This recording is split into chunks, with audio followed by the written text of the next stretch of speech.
ஓம் சக்தி. உலகமெல்லாம் சக்தி நெறி ஓங்க வேண்டும்.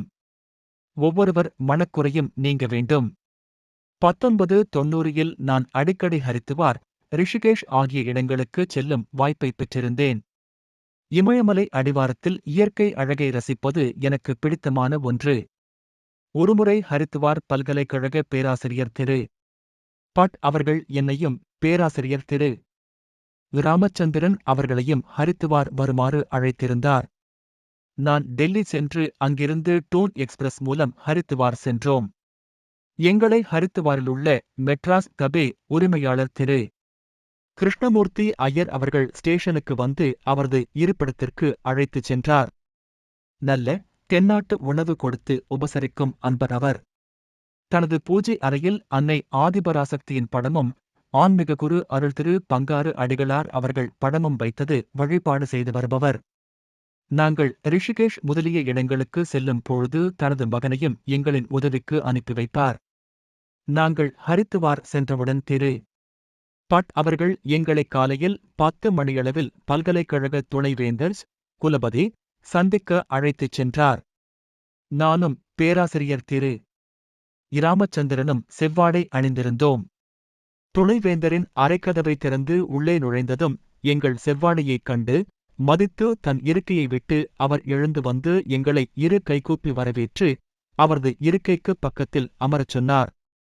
அப்பொழுதுதான் செவ்வாடைக்கு உள்ள மதிப்பு, மரியாதை எங்களுக்கு புரிந்தது. வட மாநிலத்தில் செவ்வாடைக்கு எப்பொழுதுமே மரியாதை உண்டு. We are the devotees of Melmaruvathur, நாங்கள் மேல்மருவத்தூர் பக்தர்கள் எனக் கூறினோம். அதற்கு துணைவேந்தர், ஐ நோ பங்காரு சுவாமிஜி, பங்காரு சுவாமிகளை நான் அறிவேன் எனக் கூறினார். பரம்பொருள் பங்காரம்மா அவர்கள் செய்து வரும் சமுதாய சேவைகள், அன்னதானம், கருவறையில் பெண்களை அனுமதித்தல், பெண்களின் முன்னேற்றம், வேள்வி பூசைகள் முதலியவற்றைப் பற்றி விரிவாக எடுத்துக் கூறினோம்.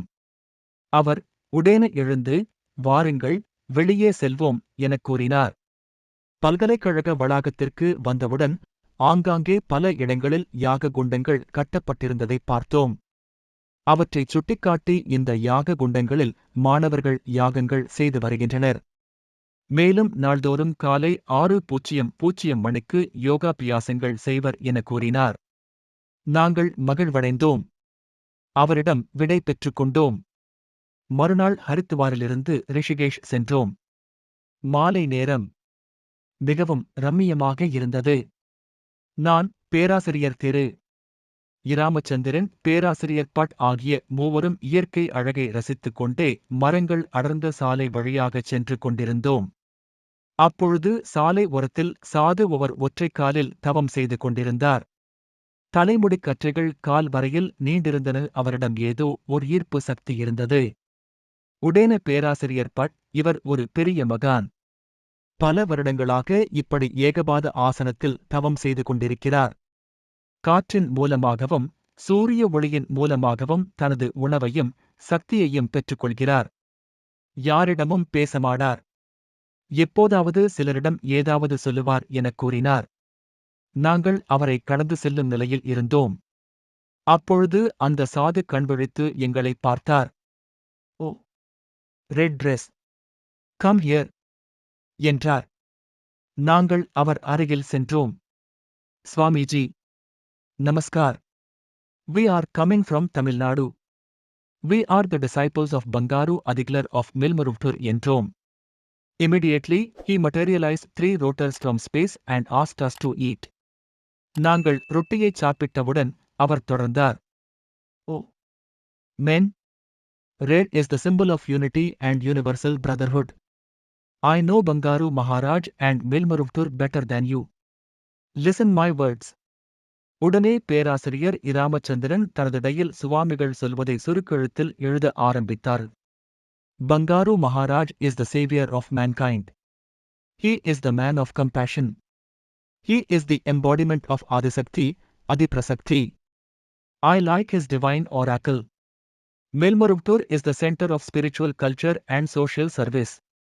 Bangaru Maharaj transforms power, pelf, pleasure-oriented ruts to the life of purity, simplicity and divinity.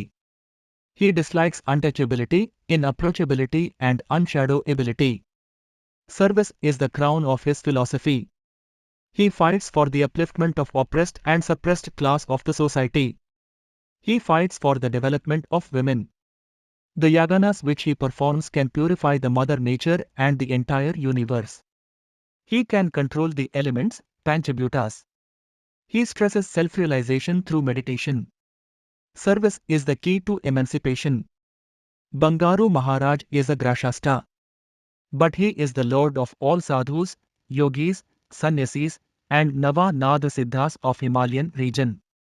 Bangaru Maharaj ordered me to stand one-legged Eka Pata Asana and do tapas. Gorakhnath Siddha is the chief disciple of Bangaru Maharaj. Every year during Chitra Purnima Day, we fly to Milmaruttur through Gehna Marga and perform Pata Puja to Guru Maharaj Bangaru.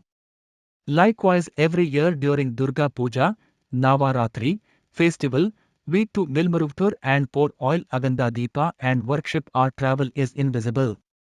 During Mahara Pusya Jyoti, Thai Pusa Jyoti, day we worship the Thai Pusa Jyoti lit by Guru Maharaj. Oh! Men! Whatever you want will get it Milmaruttur. Don't wander hither and thither. Surrender to Bangaru Maharaj. ஆங்கில மொழியின் தமிழாக்கம். ஓ! செவ்வாடைகளே! இங்கே வாருங்கள், என்றார். நாங்கள் அவர் அருகில் சென்றோம். சுவாமிஜி, வணக்கம். நாங்கள் தமிழ்நாட்டிலிருந்து வருகிறோம்.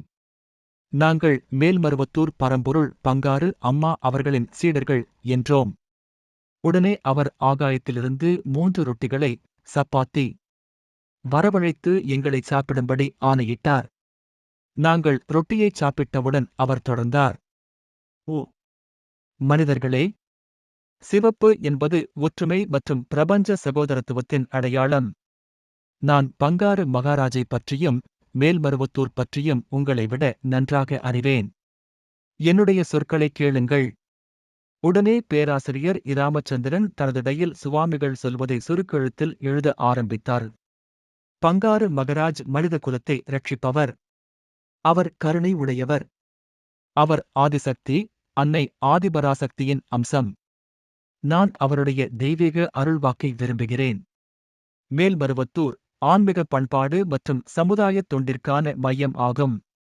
பங்காரு மகராஜ் அதிகாரம், தவறான வழியில் வந்த செல்வம், சிற்றின்பம் ஆகியவற்றுடன் கூடிய சக்கர சுவட்டிலிருந்து தூய்மை, எளிமை மற்றும் தெய்வீகம் என்று வாழ்விற்கு மாற்றியமைக்கிறார்.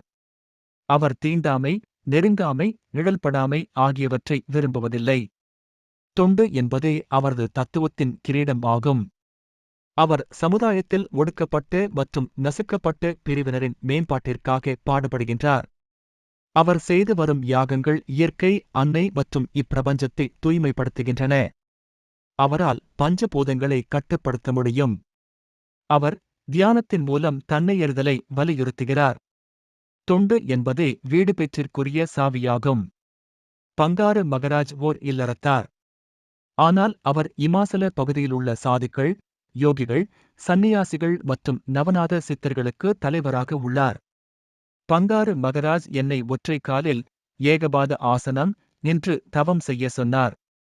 கோரக்நாத் சித்தர் பங்காரு மகராஜின் தலைமை சீடராவார். ஒவ்வொரு ஆண்டும் சித்ரா பௌர்ணமி முழு நிலவு நாளில் நாங்கள் ககன, ஆகாய மார்க்கமாக மேல்மருவத்தூருக்கு வந்தது குரு மகராஜ் பங்காரடிகளார் அவர்களுக்கு பாத பூஜை செய்கிறோம். அதைப்போல ஒவ்வொரு ஆண்டும் துர்கா பூஜை விழா காலங்களில், நவராத்திரி, நாங்கள் மேல்மருவத்தூர் சென்று அகண்ட தீபத்தில் எண்ணெய் ஊற்றி வழிபாடு செய்கிறோம். எங்கள் பயணம் யார் கண்களுக்கும் தெரியாது. தைப்பூச நாளில் குருமகராஜால் ஏற்றப்படும் தைப்பூச ஜோதியை நாங்கள் தரிசிக்கிறோம். ஓ! மனிதர்களே, எதை நீங்கள் விரும்புகின்றீர்களோ அதை மேல்மருவத்தூரில் பெறுவீர்கள். இங்கு அங்கு அலையாதீர்கள். பங்காரு மகராஜை சரண் அடையுங்கள். அந்த சாது கண்களை மூடிக்கொண்டார். போய் வாருங்கள், என்றார். நாங்கள் கீழே விழுந்து அவரை வணங்கினோம். மன அமைதியுடன் திரும்பினோம். ஓம் சக்தி!